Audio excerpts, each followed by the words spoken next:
All right. Got off to a rough start, needless to say. I think a lot of things contributed to it. Honestly, they didn't shoot the ball great in the first half as well. The problem is they got a lot more shots than us because they were on the offensive glass. And, if you do what we did in this game and give up 22 second chance opportunities, this is still basketball. It's just not a recipe for winning the game. But we got off to a rough start. Played a poor first half. But honestly, we were fortunate for it to be 20 points at halftime, which to me, I'm excited about that, and I mentioned that to the team. After all the things that we did, there was some frustration on guys of not playing well. We didn't attack the basket in the first half, and after all that and all the dust settled, guys, we look up and it's 20. It's only 20. 20, this is basketball. Things happen quickly, and they did in the second half. We come right out. It goes from 20 to 14 quickly, goes back up to 22, and we work our way back down to 9. So it's basketball. Guys have a hard time remembering how quickly things change in basketball. And so I did think we fought well in the second half. I was happy with what we did in the second half. And it just was such an uphill battle that it was going to take an even better effort in the second half to win the game. Lamont, in the second half, it seemed like GG was, again, real frustrated, taking off his wrist tape, kind of sitting at the end of the bench. Just what have your conversations been like with him as he's had some, off-the-court moments lately? Yeah, I didn't notice any of that, to be honest with you. I'm into the game, and the 5 guys that are on the court usually, occasionally I'll spend a little bit of time with the guys that are on the bench if something in the game pertains to them. So I didn't notice any of that. But I'm sure he was frustrated. He didn't play particularly well. It happens to everyone. And, so we made I played some guys in the second half that were, my job ultimately is to try to win the basketball game and there's some buttons I get to push. I don't get to make layups. I don't get to pass it to guys, but I do get to push a couple buttons. Some of them have to do with personnel, combinations that are in at the right time, a couple things that we're going to run. Are we going to be man or zone? And I thought our best chance at that point was that group that we had that started the half. We made a run. Hayden turned it over, and that ended the run. We made a couple substitutions. They went on a run. And so I subbed back, and then we started clawing our way back, and that's what it boiled down to. But guys get frustrated sometimes at poor play or whatever it is, but frustration's never great for an athlete. Once it sets in, it can be an athlete's worst enemy. Hayden Brown was in here just a second ago saying he thought it was kind of a problem with effort and will on the defensive rebounding. Did you see it that way? And if so, kind of what do you do to fix that going into these last 5 games? Yeah, some of it. Some of it's determination. I mean, some of it is going after the ball, pursuit of the ball, pursuit of defensive rebounds. We talked to Josh about that 2 games ago, and then he had 10 defensive rebounds in the last game. So some of it has to do with that. Some of it has to do with our blockouts, physical blockouts and maintaining that blockout. A couple times it'll be because the rebound came off in a way that's advantage offense. That happens from time to time too. It doesn't happen to the tune of 22 second chance points very often, so I don't think that was the case. But, fixing it is just guys have to make a recommitment to that part of the game. It's funny. We have the scouting reports, and the poor assistant coaches. We're going over the personnel, and this guy goes to the board, so you have to block him out, right? I said, well, tell me the guy that you don't have to block out. You have to block out. It's basketball. No matter what you do, no matter how good the possession is, it ends in one of a couple ways. It either goes in, right? When you're on defense, it either goes in the basket. They turn it over, or ultimately you have to rebound it. You have to rebound the basketball.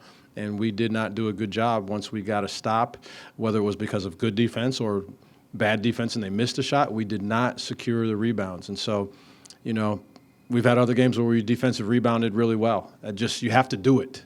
It's not me yelling you into doing it. I don't think it's an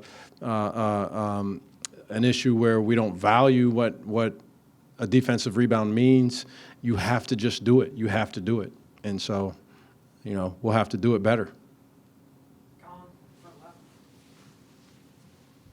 Gigi's played 6 or fewer minutes in the second half of the last 2 games coming off the bench. What have conversations over the course of the last maybe 10 days been like with him, and how do you avoid some of those frustrations maybe from bleeding over and affecting other guys on the team too? Conversations about, I don't have a lot of conversations with guys about playing time, some, here and there, not a ton. So, again, I just was playing, and I am committed to, and I will always play the guys that I think have the best chance to win the game. And usually that comes down to how you're performing. Sometimes that's affected by other things that you may have going on. Guys have had some personal things in lives that have affected how they play. Guys have had I've seen guys that had a girlfriend broke up with them, and it destroyed how they played. But there are a lot of factors that go into how guys play, and the emotional side of things is a real thing for any college-age kid and beyond, but certainly for guys that are younger. So, and then again, once you get frustrated, it's difficult then to play well. No matter how hard you're trying at that point, it's difficult then to play a good brand of basketball.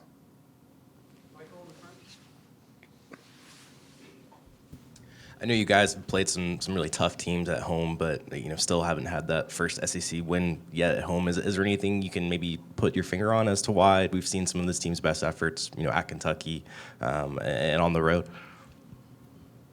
Yeah, that's a good question, and I don't know it 100% because we would fix it, but. But, there are a lot of factors. Again, sometimes just being on the road maybe changes your mentality of, like, how you have to come out of the gates. And maybe certain guys don't have as many of their people around them on the road. Maybe your sleep habits on the road are better than your sleep habits at home because you're just in a hotel with your guys.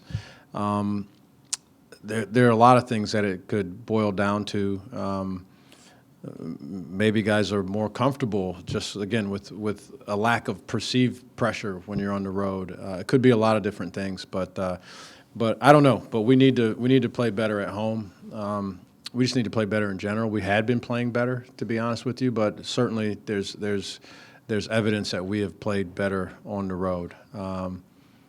And I don't know.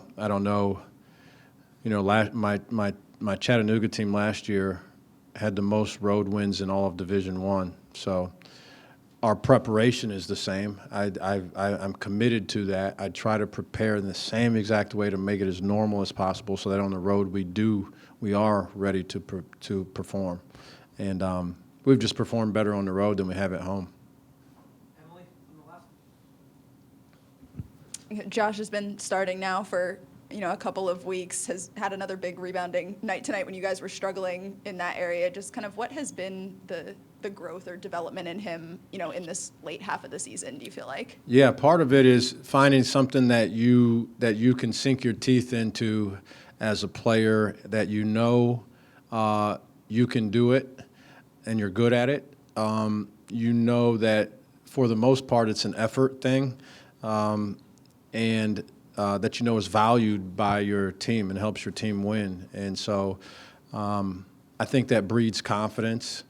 And so he's been really confident in his ability to go in there and get rebounds, and whether those are offensive or defense. From a percentage standpoint, it's probably higher on the offensive side of things. But I think he's just found his niche. He's found something that he can do that really helps his team.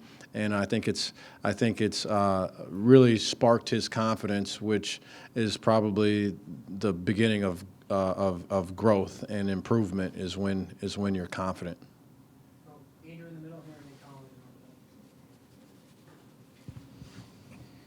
Coach, Hayden Brown and Michi Johnson both got a little bit banged up tonight, and obviously both those guys and some of the others have played a lot of minutes this season. Of course, at this point, they're going to get the general bumps and bruises, but do you have any concerns about maybe the wear and tear on some of these guys at this point? Yeah, it's always something that you're trying to manage. It goes player to player. We do some different things at practice that help alleviate that. It's a different day and age now too in terms of the things we understand about recovery, hydration, sleep, all massage therapy, all the things that you can do to help yourself recover. But heavy minutes for those guys, but they're young also. But we're smart about it. When guys have extremely high minutes, we're really smart about what we do at practice the next day. I remember there was an Ohio State team that was really good, and they played 6 guys, honestly, only 6 or 7 guys, and a lot of their guys had a lot of heavy minutes, and so it just depends, But they train, they're in good shape, and again, we try to be as smart as we can at practice in terms of volume and load and length and what's going on. The beauty of it is at this time of the year, there's not as much teaching going on at practice as early, and so you don't have to do 50 reps of things to get them, right? We're going to tweak a ball screen coverage, and this is what it looks like. So let's get 2 or 3 to make sure we're fresh and we know what that looks like at full speed, and then we can move on to something that's a little bit lighter on your legs. But we try to be smart about overall load management in practices when we have guys that are, heavy minute guys. Last question, Colin. The slow offensive start. You played a lot better offensively in the second half. Was that a button you maybe pressed, something you maybe tweaked, or was that just guys being a little bit more aggressive? I think it was mainly more aggressive, and then we were being more aggressive. We attacked. We got to the free throw line 18 times in the second half. I think that was the biggest part of it. Constantly reminding guys to be aggressive and attack the rim. It's amazing that you need to do that as often as that you have to. And guys, a lot of times guys default to the jump shot. It's pretty when you see the highlights. Most of the highlights there aren't too many highlights that a guy drives to the basket, jump stops, pump fakes, and then throws it to his teammate on the floor on a bounce pass for a layup. That doesn't make the highlights. It's threes and jumpers, or it's rim attack and dunks, and we don't have rim attack dunkers that many guys, and so they default oftentimes to jump shooting. When you can see we were effective particularly Michi, was really effective at attacking, forcing the defense to pay attention to him, drawing fouls, finishing at the basket. In the last game that we played, he had a big and one late in the game that involved him attacking the rim as well. So, I think it was more than anything. It was we were attacking. We looked at a couple different things, offensively, but I think the bulk of it was just the fact that guys decided they were going to attack. Thanks, Coach. Thank you.